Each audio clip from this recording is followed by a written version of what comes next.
आज हम बात करेंगे पैसों को मैनेज कैसे किया जाता है। हर इंसान चाहता है कि वह अनंत दौलत का मालिक बने, उसके घर में कभी भी पैसों की कमी ना हो और वो ज़्यादा से ज़्यादा पैसे कमा पाए। मगर ऐसा हो नहीं पाता। ना जाने ऐसी कौन सी चीज़ें हैं जो उसको रोक लेती हैं और वह ज़्यादा पैसे नहीं कमा पाता। अगर आप पैसे कमाना चाहते हो, लाइफ में आगे बढ़ना चाहते हो और ज़्यादा से ज़्यादा आप चाहते हो कि आप ग्रोथ की तरफ जाओ, तो हमारा चैनल आपकी बहुत ज़्यादा हेल्प करेगा, क्योंकि ये आप ही का चैनल है जो आपको बताएगा किस तरीके से आप पैसे से रिलेटेड बाकी सारे काम कर सकते हैं। पैसा मैनेज करना बहुत ही ज़्यादा ज़रूरी होता है। कहते हैं, ऐसा बड़े बूढ़ों ने भी कहा है कि अगर आप पैसे को संभाल के मैनेज नहीं करते हैं, ज़्यादा खर्च करते हैं, बचाते नहीं हैं, तो आपके पास कभी भी धन रुकता नहीं है, लक्ष्मी आपके घर से चली जाती है। और ये बहुत बड़ी सच्चाई है। अगर आप अपने खर्चों पर काबू नहीं रखेंगे, आपको लगता है बस होने दो, कोई दिक्कत नहीं है, ये सामान भी ज़रूरी था, ये जहाँ जाना भी ज़रूरी था, नए कपड़े लाना भी ज़रूरी था और मेरा ये सामान लाना भी ज़रूरी था। अगर आप एक्सपेंसेस को बढ़ाते चले जाएंगे तो कभी भी आपके हाथ में पैसा रुकेगा नहीं। ये समझ लीजिए, आज अगर आप 10 से 15 हज़ार रुपये कमाते हैं, फिर भी आपके खर्चे ज़्यादा हैं। अगर आप महीने का 50 से 40 हज़ार रुपये कमाएंगे, फिर उसके बराबर खर्चे आ जाएंगे कि उतना पैसा खत्म हो जाया करेगा। और अगर आप महीने का 1 से 1.5 लाख रुपए भी कमाने लग जाएंगे, तब भी उतना खर्च करने लगेंगे कि आपके पास कुछ नहीं बचेगा, क्योंकि ये खर्च आपके यहाँ से लक्ष्मी को ख़त्म करता है। और आपको लगता है कि अभी मेरे पास पैसा है तो ये भी बदल दो, जो चीज़ चल रही है उसे आप चलने नहीं दे सकते, आप कहते हो कि बदल दो। मतलब मैं ऐसा नहीं कह रही हूँ कि लाइफ में बदल दो, कोई सामान है वो चल सकता है, आपको लगता है कि ठीक है अभी हो जाएगा, 2-3 महीने गुजारा इससे हो जाएगा, बट आपको लगता है पैसा है तो इसे बदल दो। एक्सपेंस की वजह से बहुत सारे ऐसे लोग हैं जिनके हाथ में सेविंग नहीं बचती। एक्सपेंस की वजह से ऐसे बहुत सारे लोग हैं जिनके घरों में पैसा कभी रुकता ही नहीं है। एक्सपेंस की वजह से आपका बैंक अकाउंट हमेशा खाली रहता है। एक्सपेंस की वजह से आपको तंगी देखनी पड़ती है पैसों की। एक्सपेंस की वजह से ही पूरी सैलरी ख़त्म हो जाती है। तो ये इतनी बड़ी जड़ है, तो इसको आपको ख़त्म करना पड़ेगा। आपको एक्सपेंस लिमिटेड करने पड़ेंगे। जितने खर्चों की ज़रूरत है उतने ही खर्चे आपको करने पड़ेंगे।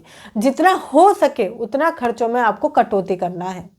अगर आप सिर्फ खर्चों के ऊपर जीते रहेंगे तो एक समय पर आप कमाएंगे, खर्च कर देंगे, कुछ नहीं बचेगा, कमाएंगे, खर्च कर देंगे, कुछ नहीं बचेगा, और सिर्फ आप अपना समय देख रहे होंगे कि कितना बुरा समय आपका आने वाला। अब ये मैं कैसे कह पा रही हूँ, आज से 5 महीने पहले थोड़ा सा मेरा काम खराब हो गया था, समझ नहीं आ रहा था मैं क्या करूं, तो मेरे पास मेरे खर्चे उतने ही ज़्यादा थे, खर्चे बढ़ते चले जा रहे थे, मैं कमा नहीं पा रही थी, खर्चे चलते चले जा रहे थे, खर्चे होने के बावजूद मैं कमा नहीं पा रही थी और खर्चे रुक ही नहीं रहे थे। इतना मैं परेशान हो गई थी, ओवर थिंकिंग और बहुत सारी चीज़ों में मैं अटक गई थी। इसलिए आपको अपने एक्सपेंस कम करने, जितने कम आप खर्चे करेंगे उतना ही आप माइंड से संतुष्टि लेंगे और कहीं ना कहीं जो प्रॉब्लम आप फेस करते हैं वो ख़त्म हो जाएगी। आपको समझना पड़ेगा कि जितने ज़्यादा आप एक्सपेंस को रोक लेंगे ना, सेविंग आप ऑटोमेटिकली कर पाएंगे। फिर आता है आपको पैसे को कैश में इस्तेमाल करना पड़ेगा। कैश में आपको पैसा इस्तेमाल करना ही पड़ेगा।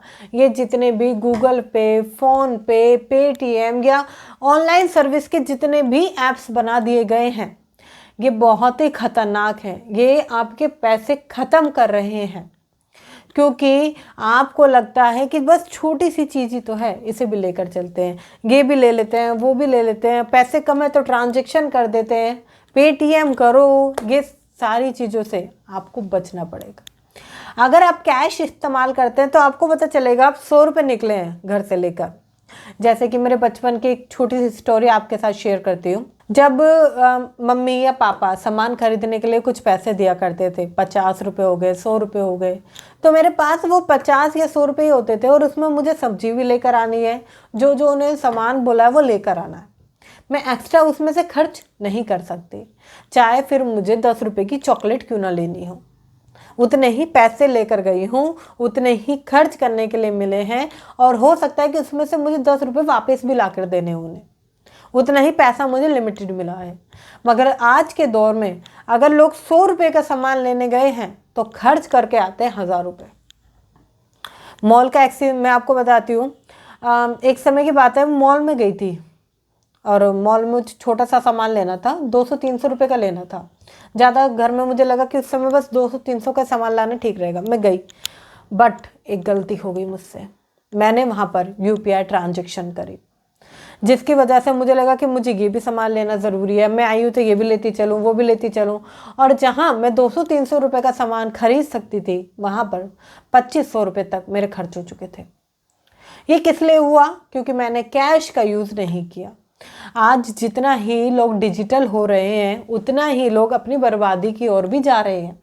अब उनके पास कभी भी पूरे समय के लिए पैसा होगा ही नहीं, क्योंकि उनको अपना बैंक अकाउंट खाली करने की आदत पड़ चुकी है। वह अपने पैसे खुद ही खर्च करते रहे।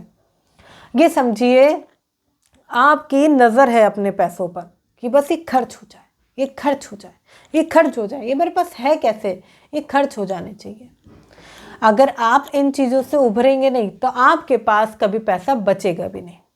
फिर आता है avoid your credit card. Credit card मतलब आपको बताएं, आप एक चलते फिरते कर्ज के साथ चल रहे हैं। मतलब क्रेडिट कार्ड होने का लोगों को बहुत ज़्यादा घमंड होता है कि मेरी सैलरी 20 से 25 हज़ार है, जब भी तो मुझे क्रेडिट कार्ड मिला है, जब भी तो मुझे क्रेडिट कार्ड मिला है, अब वरना मुझे क्यों मिलता। थोड़ा सा आप माइंड को लगा कर देखो कि आपको क्रेडिट कार्ड क्यों दिया गया है। आपको क्रेडिट कार्ड इसलिए दिया गया है क्योंकि आपकी सैलरी 20 से 25 हज़ार है, तो आप उसकी इंस्टॉलमेंट पे करोगे। चाहे थोड़ा थोड़ा पे करके कर दो, या एक साथ तो बहुत सारे लोग दे ही नहीं पाते, क्रेडिट कार्ड का चलता रहता है उनके ऊपर। इसलिए आपको इस चलते फिरते कर्ज से दूर रहना पड़ेगा। पहले के समय में लोग डरते थे कर्ज होने से, लोग डरते थे, लोग कहते थे हमने किसी का 1 रुपया भी नहीं लिया, हम पे किसी का कर्ज नहीं रहा। मगर आज के समय में कर्ज लेना बहुत ही ज़्यादा आम हो गया है। लोग कर्ज लेते हैं अपने घर के लिए, मोबाइल के लिए जिसकी ज़रूरत नहीं है, मोबाइल के लिए, कार के लिए, और छोटे मोटे ये जो आपके पर्सनल खर्चे उनके लिए क्रेडिट कार्ड सबसे बढ़िया आपके इस्तेमाल आप करते हैं, और पैसा आपके ऊपर कर्ज के रूप में बढ़ता चला जाता है। आप पैसों को अगर मैनेज नहीं कर पाओगे ना, तो चाहे आप आज 50,000 रुपये कमाते हो, 1,00,000 रुपये कमाते हो, या आप 2 लाख 2.5 लाख क्यों ना कमाओ, आपके पास कभी भी पैसा रुकेगा नहीं। अगर आप चाहते हो कि ज़ीरो से लेकर सेविंग करना, अगर आप चाहते हो कि इन्वेस्टमेंट कैसे बढ़ेगी, आप चाहते हो कि आप नए नए तरीक़ों से पैसा कमाओ, तो आपको बूस्ट योर फाइनेंस में इनरोल करना चाहिए। अभी तक बूस्ट योर फाइनेंस में बहुत सारे लोग इनरोल कर चुके हैं। बहुत मिनिमम इसकी अमाउंट है, बहुत ही छोटी। ये समझिए कि मात्र 500 रुपये से भी कम है, मात्र 500 रुपये से भी छोटी अमाउंट है इसकी। एक बार जो डिस्क्रिप्शन में लिंक है उसे जाकर चेकआउट करें, अपने लिए एक डिसीज़न लें कि आपको सीखना है। अभी तक बहुत सारे लोग सीख चुके हैं कि अपनी आर्थिक स्थिति को मजबूत कैसे करते हैं। मैं जब 1-to-1 सेशन कंडक्ट करती हूँ, इस पूरे प्रोग्राम को होने के बाद जब मैं उन्हें 1-to-1 सेशन कंडक्ट करती हूँ, सारी चीज़ें उन्हें समझाती हूँ कैसे वह अपनी आर्थिक स्थिति को मजबूत कर पाते हैं, तो बहुत सारे लोग इस चीज़ को कर पाते हैं और अपनी लाइफ को एक लेवल चेंज कर पाते हैं। एक छोटा सा डिसीजन, डिस्क्रिप्शन में लिंक है, एक बार जाकर ज़रूर चेकआउट करें। बूस्ट योर फाइनेंस, वो आपकी लाइफ को कई गुना चेंज कर सकता है। आगे बढ़ते हैं। जब हम ज़िंदगी में आगे बढ़ने का डिसीज़न लेते हैं, हम चाहते हैं कि हमारे पास पैसा ज़्यादा हो, तो बात आती है हमें ज़्यादा कमाना भी पड़ेगा। पैसों को मैनेज करने के लिए हमें पैसा कमाना भी पड़ेगा। अब कमाने के 2 रास्ते होते हैं। पहला कि आप जहाँ पर काम कर रहे हैं, जो भी चीज़ आप कर रहे हैं, उसे ही दुगनी तिगनी चीज़ों से करते चले जाएं। जैसे कि मेरे बहुत अच्छे दोस्त हैं, जब उन्होंने अपनी जॉब की शुरुआत करी तो मात्र 10,000 रुपये उन्हें मिला करते थे। फिर उसी काम में वो बहुत ही अच्छा बेहतर परफॉर्मेंस करने लगे और वह धीरे धीरे 12, 13, 15 तक हो गई। उसके बाद उन्होंने कहा कि मुझे थोड़ा सा और काम बढ़िया करना है और एक्स्ट्रा काम चाहिए, तब वो 25,000 तक आज कमा पा रहे हैं और आई थिंक अब वो 35,000 रुपये इस टाइम पर अर्न कर रहे हैं। ये क्या है?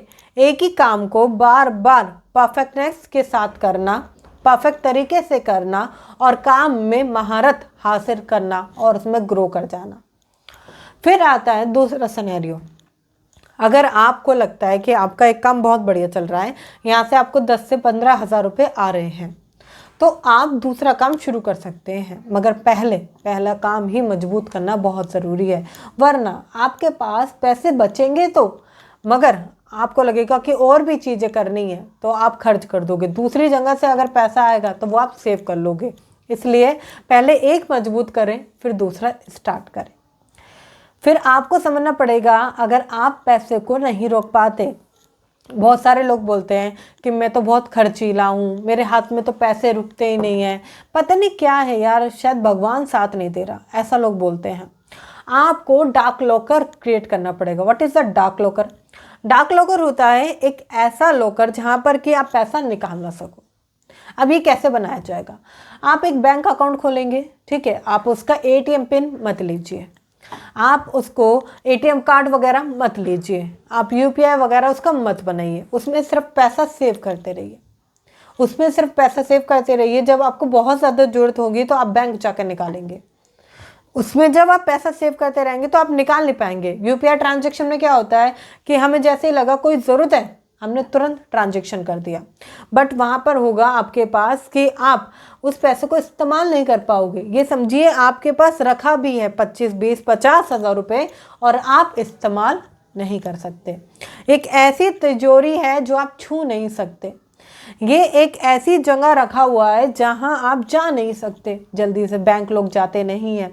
मैं ही अगर कोई बैंक का काम हो तो मुझे बहुत ज़्यादा टाइम लग जाता है कि अब जाना है और मैं उसे अवॉइड ही करती हूँ ज़्यादातर। तो ये आप चूज़ कर सकते हैं, डार्क लॉकर क्रिएट कर सकते हैं, बेटर ऑप्शन है। और इससे पहले की वीडियो में, अगर आपने इससे पहले की वीडियो देखी है डे 11 या 12, तो वहाँ पर भी मैंने आपको काफ़ी चीज़ें इसके बारे में बताई हैं कि किस तरीके से पैसे को मल्टीपल तरीके से सेव किया जाता है। अगर आप पैसा बचाना चाहते हैं, पैसों को बढ़ाना चाहते हैं, तो ये बहुत अच्छी चीज़ हो सकती है आपके लिए। फिर आता है नॉन स्पेंडिंग डे, मतलब एक ऐसा दिन बनाए जिस दिन आप पैसा खर्च बिल्कुल नहीं करेंगे। चाहे वह 1 रुपया हो, 100 रुपये हो, 1000 रुपये हो, 10,000 रुपये हो, आप बिल्कुल भी पैसा खर्च नहीं करेंगे। आपको बस एक चीज़ सोचनी है, ये पैसा जो है ये बढ़ते क्रम में मेरे पास मुझे बढ़ाना है। मुझे इस दिन ना मुझे घर का सामान लेकर आना है, मुझे कुछ भी नहीं लेके आना है, मुझे नॉन स्पेंडिंग डे जीना है। जब आप ऐसा जीते हैं, कई बार क्या होता है कि लोग 200 रुपये 500 रुपये दिन का खर्च करते हैं। अगर आप हफ्ते में एक दिन नॉन स्पेंडिंग डे जीते हैं, महीने में 4 बार जिएंगे, तो आपके पास, अगर मैं मानती हूँ कि आप स्पेंडिंग डे में 1000 रुपये भी खर्च करते हैं, तो आप 4000 रुपये तक मंथली बचा लेते हैं, बस एक दिन खर्चा ना करके। अब छोटी छोटी चीज़ें हैं जो आप अगर अपनी लाइफ में चेंज करेंगे तो चेंज हो जाएंगी। जैसे कि ऑटोमेटिक सेविंग करना। What is the automatic saving करना? एक चीज़ समझिए, आप पैसों को ऑटोमेटिकली चाहते हो कि वो कट जाए, मतलब सैलरी आए, पहले आपकी सेविंग हट जाए और फिर आप एक्सपेंस कर पाओ। आप SIP कर सकते हो।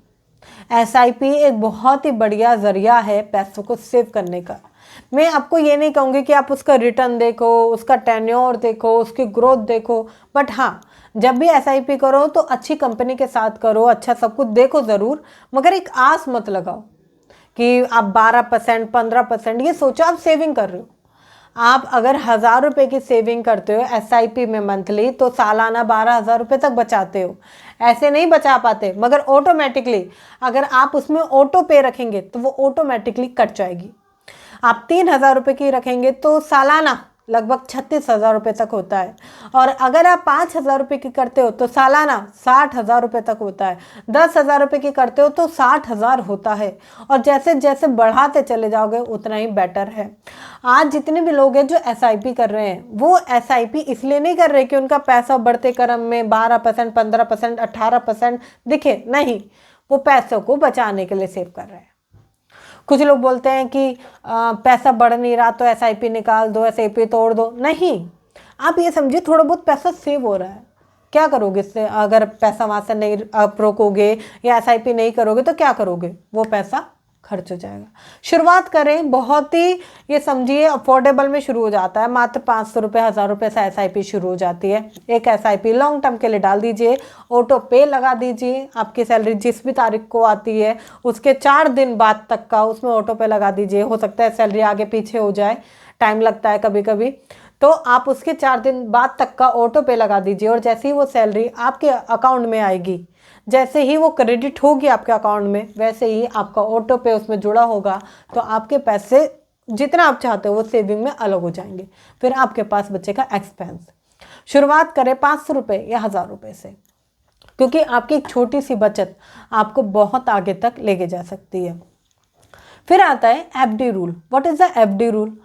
एफडी रूल एक कमाल की चीज़ है। आपको पता है एफडी में एक वहाँ पर आपका माइंड काम करता है बहुत ज़्यादा। जैसे कि आपने 10,000 रुपये सेव करे तो एक स्लिप बन के आती है। बहुत सारे लोग क्या करते हैं, मोबाइल में एफडी करी, भूल गए। आप उसकी स्लिप ज़रूर प्रिंट आउट करा के मंगाएं। अब मैं क्यों कह रही हूँ, आप स्लिप रखें, अपने डेस्क पे रख सकते हैं, आप उसे दीवार पे भी लगा सकते हैं, या आप ऐसी जगह रखें फाइल वगैरह में जहाँ आपके हाथ लगे, वहाँ पर आप देख पाएँ उसे रोजाना। अब इसका बेनिफिट समझिएगा। जब आप देखते हो कि 10,000 की एक हो गई, फिर आपके पास 10,000 की दूसरी, तीसरी, चौथी, तो आपको देखने की आदत पड़ जाएगी उस प्रिंट आउट को, उस पर्चे को, 10,000 रुपये के।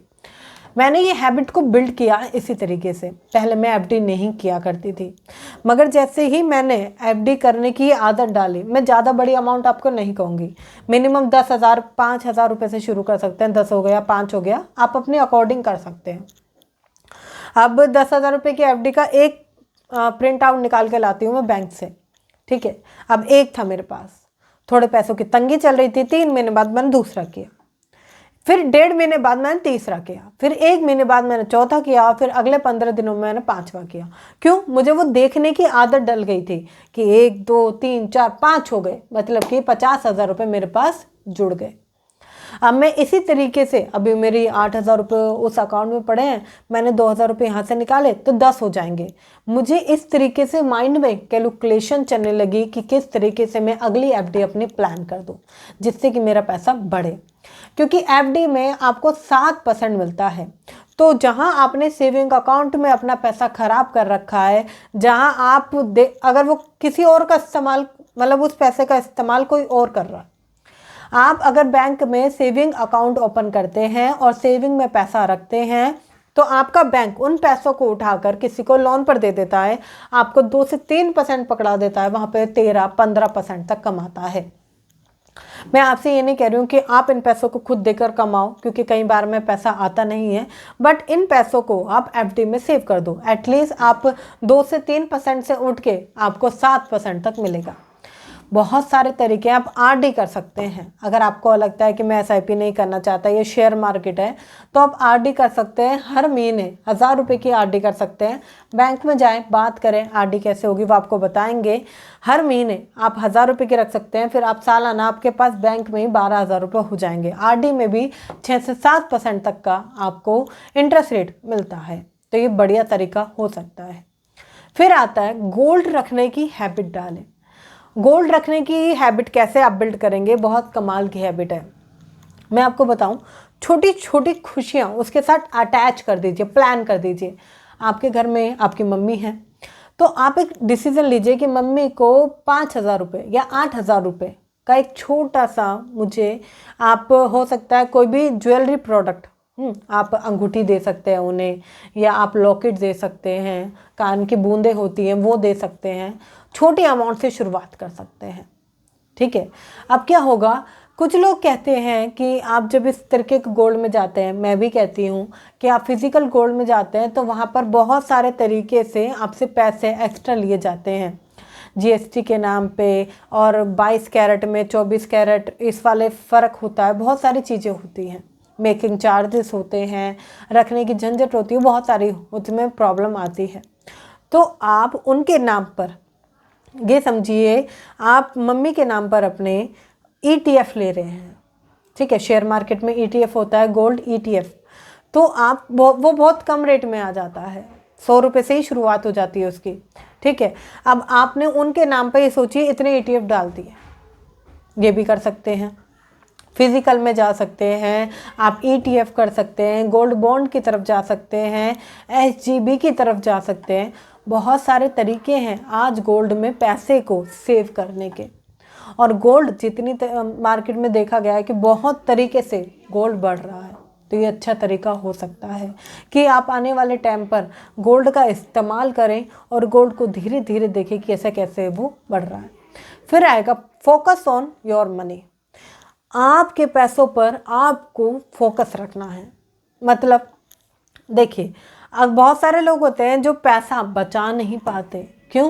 क्योंकि वो पैसे की अहमियत को समझ नहीं पाते। उन्हें लगता है कि वह हर किसी के लिए कमा रहे हैं और यही ज़रूरत है। वह कमा रहे हैं अपना घर का खर्चा देने के लिए, बच्चों की स्कूल की फ़ीस देने के लिए, बच्चों की जो रोज़मर्रा की ज़रूरतें हैं उन्हें पूरा करने के लिए, फैमिली की रोज़मर्रा की ज़रूरतें पूरी करने के लिए, और घर का रेंट देने के लिए, घर में खाना लाने के लिए। इन सारी चीज़ों के लिए वह कमा रहे हैं, मगर खुद के लिए वह कुछ नहीं कमा रहे। ये क्या चीज़ है? ये है आप फोकस नहीं कर रहे अपने पैसों के ऊपर। बहुत फेमस बुक है, उसमें बताया गया है कि आप 10 से 15% भी अपने लिए अगर बचाते हैं तो आप इमेजिन भी नहीं कर सकते कि आप धीरे धीरे कितना पैसा बचा पा रहे हैं। मैं कहती हूँ कि आप ये सोचिए कि आपकी सैलरी 10,000 रुपये है, 10% 1,000 रुपये होता है।